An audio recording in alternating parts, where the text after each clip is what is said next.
Okay, I'm going to describe how the following blueprint elements here are used in this example blueprint.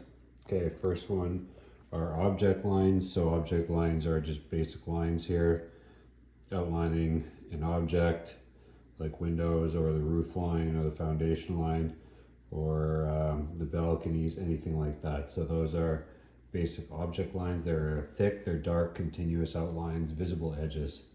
Hidden lines, they're usually short, evenly spaced dashes with invisible edges. So you can kind of see some in here. It's hiding some of the, it's a little bit different, but similar, just some of the utilities that are buried there, some sprinkler systems sort of laden throughout here, but you can see some dashed lines there, just basically insinuating that it would be hidden behind there. But if you had x-ray vision, that's what you'd see. Center lines are basically just marking the center of something.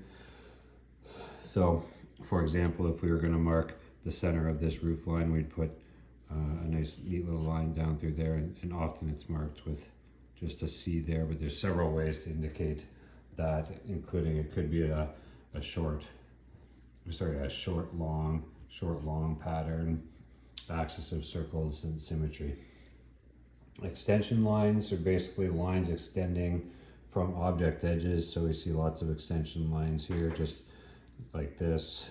It can be used as labels, and you'll see several of these on blueprints there. Dimension lines, pretty self-explanatory. Lots of dimension lines on the standard blueprint here. So here's one here, 9.9 feet.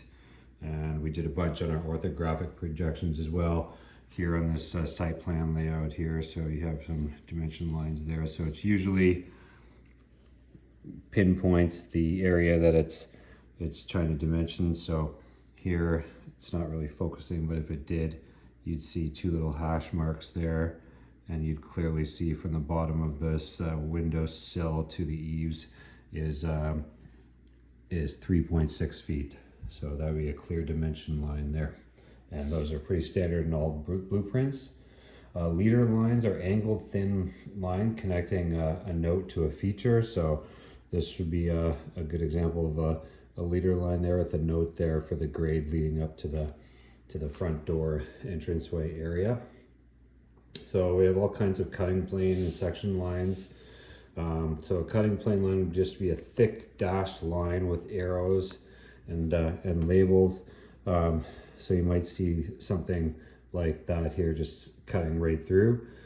Section lines, there are thin diagonal lines inside cut areas, and I don't think we see any examples here, but they're basically just going to indicate maybe a cross section of something so that you can see the inside and the outside here, and you kind of see that through here where it's laden over top of the floor plan there.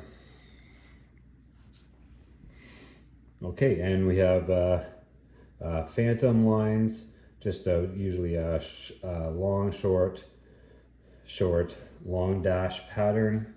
They're used to show alternate positions of moving parts, but they're more common in mechanical drawings. So I don't think we're seeing any here in my example blueprint drawing. And then lastly, most blueprints will have, or scale drawings will have, a title block or a legend of some sort. So not quite the same, but this is a legend. But the title block down here, usually in the bottom right hand corner, would indicate what this is a drawing of. It would have the scale, any tolerances, sort of like plus or minus. It might say plus or minus a quarter of an inch, like this. Inch, for example.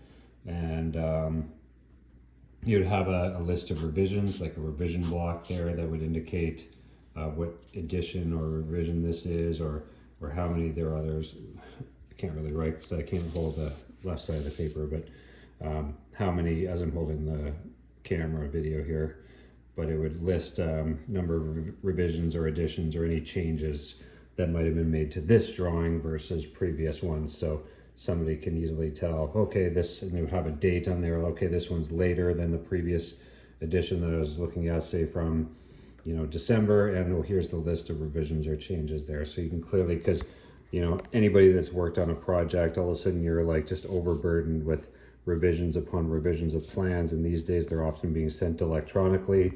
And sometimes when you get down to the short strokes, it's hard to even tell what you're looking at, if they're relevant or not relevant. But the date is a good indication, along with any list of revisions there. Okay, I think I've covered it all there.